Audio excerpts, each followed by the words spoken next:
ప్రార్థన. పరిశుద్ధుడా, ప్రేమ కలిగిన ప్రియ పరలోకపు తండ్రి, మహోన్నతుడు అని దేవ, ఘనమైన మీ పాదాలకు స్తోత్రాలనైనా.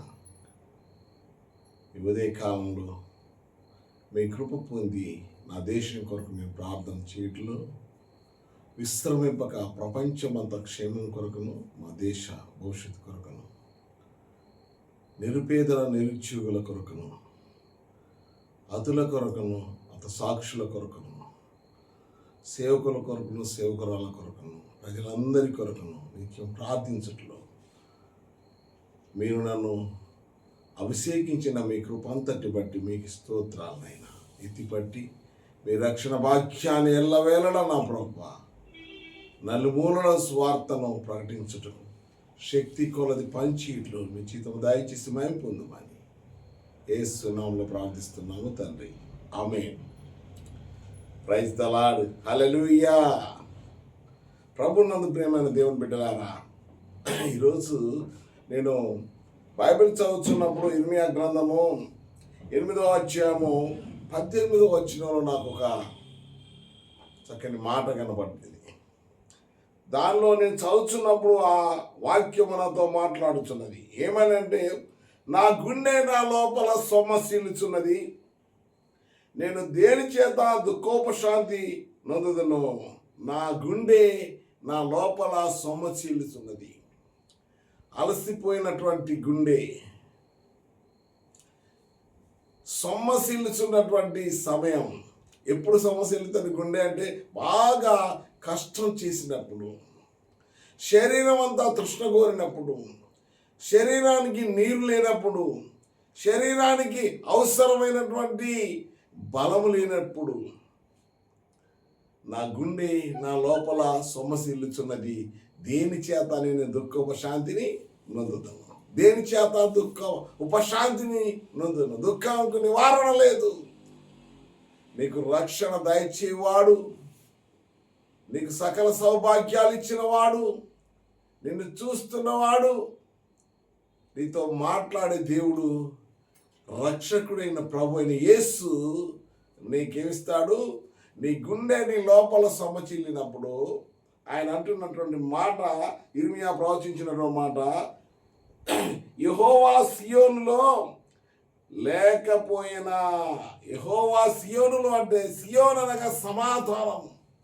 సియోన్ అనగా సమాధానములో ఆ ప్రభువు యెహోవా లేకపోయినా, సమాధానం లేనప్పుడు నీకు నీ గుండె సొమ్మసిల్లుతున్నదేమో. దేశంలో నలుమూలలా సమాధానం లేనప్పుడు, ఆ వార్త విన్నప్పుడు, యుద్ధాలు జరిగినప్పుడు, యుద్ధ మేఘాలు అమ్ముకున్నప్పుడు నీ గుండె ఎలా అంటే డమ్మ డమ్మ డమ్మ కుట్టుకుంటున్నది.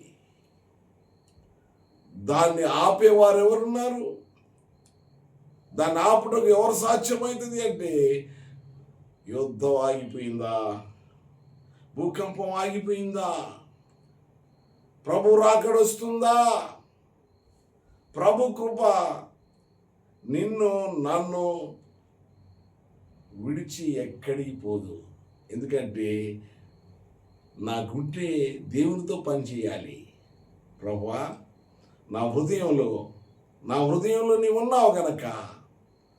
చక్కని పాటలు మన కీర్తన పుస్తకంలో రాసినటువంటి భక్తులు ఎలా రాశారంటే, హృదయమనెడు తలుపు నొద్ద యేసునాథుండు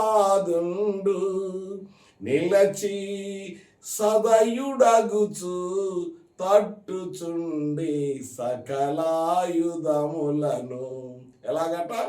సకల విధాలు, కొన్ని విధాలు కాదు, సకల ప్రతి ఒక్క అంశము, ప్రతి ఒక్క కోణములోనూ, ప్రతి ఒక్క పనిలోనూ, ప్రతి ఒక్క బాధ్యతలోనూ ప్రభు కృప లేకపోతే నీ గుండె అలసిపోతుంది, నీ గుండె తావు తప్పిపోతుంది. నీలో నీ గుండె ఉన్నా, నువ్వు ఆరోగ్యవంతునిగా ఉన్నా, అది పనిచేయనటువంటి పరిమితిలోనికి వెళ్ళిపోతుంది. కింద ఉన్నటువంటి భాగంలో ఒక మంచి మాట 9వ అధ్యాయం 1వ వచనంలో చూస్తే, నేనే చదువుతాను. నాలో నా జనుల్లో హతమైన వారిని గూర్చి నేను దివారాత్రము కన్నీరు విడిచినట్లును, నా తల జలమయముగాను, నా కన్నీళ్లు ఊటగాను ఉండును గాక. కన్నీళ్ళు ఎందుకు ఊటలు వస్తాయి? దుఃఖము కట్టలు దించుకొని, అయ్యో తల్లిదండ్రులు కోల్పోయిన వారు, బిడ్డలు కోల్పోయిన వారు, ఆస్తులు కోల్పోయిన వారు, ఉద్యోగాలు కోల్పోయిన వారు, అంతేకాక ఇక బ్రతుకు లేదని విచారంలోనికి వెళ్ళిపోయిన వారికి దుఃఖం కట్టలు తీంచుకొని వస్తుంది కదా. కానీ ఇర్మియా ఎంత గొప్ప జ్ఞానంతో వ్రాసినటువంటి మాటలు అంటే, నాలో హతమైన వారిని గురించి అంటే దేవునికి దూరమైన వారిని గురించి, దేవుని ఎరగనటువంటి వారిని గురించి, దేవునితో నడవనటువంటి వారిని గురించి, దేవుణ్ణి వేడుకున్నటువంటి వారి గురించి, నశించిన యొక్క ఆత్మల రక్షణ కొరకు ఆయన రాస్తున్న మాటలు, నా జనులలో హతమైన వారిని గురించి. హతులంటే నువ్వు బ్రతికినా ఒక బ్రతుకు కాదది, నువ్వు మృతుడవే, నువ్వు మృతుడవే, నీలో మృదంగం మ్రోగుతున్నది. అంటే యుద్ధానికి వెళ్తే అవతలేడు అనుకుంటాడు వాళ్ళు చాలా బలవంతులు, వీళ్ళని ఒక్క ఆటం బాంబుతో, ఒక బాంబుతో, లేకపోతే ఒక మిస్సైల్తో కాజేస్తారనుకుంటారు. కానీ ఏలియా యొక్క ప్రార్థన ఆకాశం నుండి అగ్ని దిగి వచ్చి దహించేసేది. కూలిపోయారు. మోషే యొక్క ప్రార్థన, ఎర్ర సముద్రంలో ఇశ్రాయేలీలు దాటిపోయారు, ఫరో సైన్యం కూలిపోయింది. ప్రభునందు ప్రియమైన దేవుని బిడ్డలారా, హతులైన వారిని గురించి. ఎందుకంటే హతులు అనగా ఆ మరణం అక్కడ కనిపిస్తున్నది. ప్రవక్తలకు, ప్రవచించే వారికి, దైవభక్తులకు, దివారాత్రం ప్రార్థన చేసేవారికి దేవుడు బయలుపరిచే మాటలు, నా జనులలో హతమైన వారిని గూర్చి నేను దివారాత్రము కన్నీరు విడుచున్నట్లును నా తల జలమయముగాను ఉండునుగాక, నా కన్నీళ్ళు ఊటగాను ఉండునుగాక. కన్నీళ్ళు ఊటలు, మనం బావిల నుండి కొంత భూమి తవ్వితే జలాలు ఊటలుగా వస్తాయి. నది ఎండిపోయినప్పుడు మనకు కనిపిస్తాయి, ఒక ఊట ప్రవాహం కనబడుతుంది. అంటే నీ కన్నీళ్ళ ఊటలు హతులను గూర్చి, ఆత్మల రక్షణ లేనటువంటి వారిని గూర్చి, పడిపోయిన, చెడిపోయిన, దేవునికి దూరమైనటువంటి ఆత్మలను, సంఘాలను, ప్రపంచాన్ని గూర్చి నువ్వు కన్నీరు విడవాలి.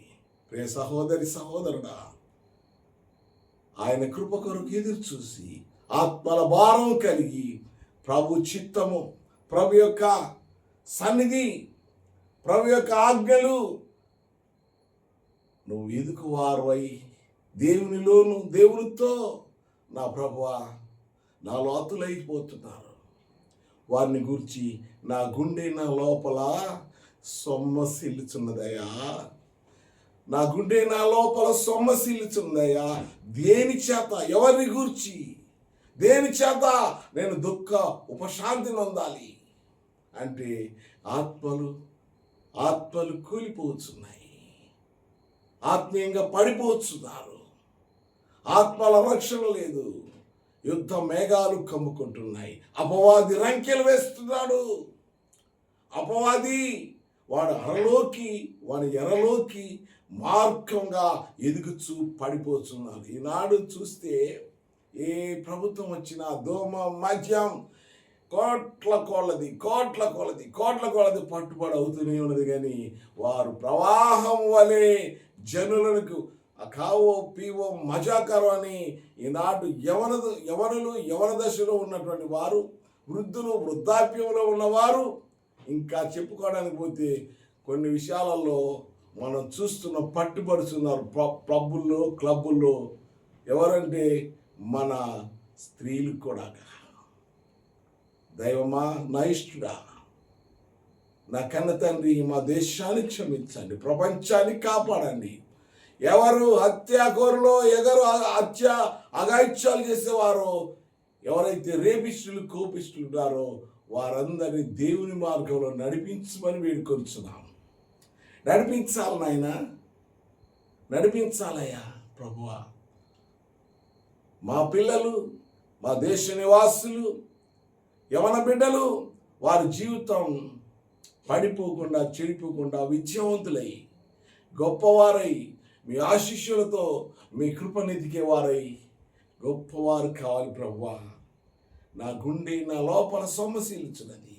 వారు ప్రభు కొరకు నిత్యం ప్రార్థన చేసేవారు, ప్రభు దీవెలతో నింపబడిన వారై మా జీవితాలన్నీ, మా దేశ నివాసుల జీవితాలన్నీ మీకు అప్పగించాలి ప్రభువా. మీకు అప్పగించాలయ్యా.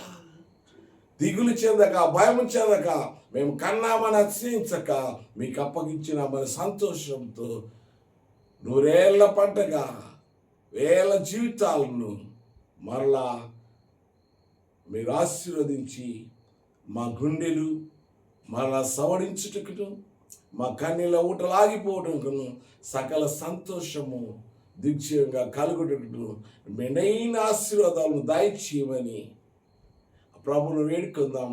ఇటు వాక్యమును దేవుడు దీవించి ఆశీర్వదించును గాక. ఆమేన్. హల్లెలూయా, హల్లెలూయా. దేవుని స్తోత్రం. Praise the lord.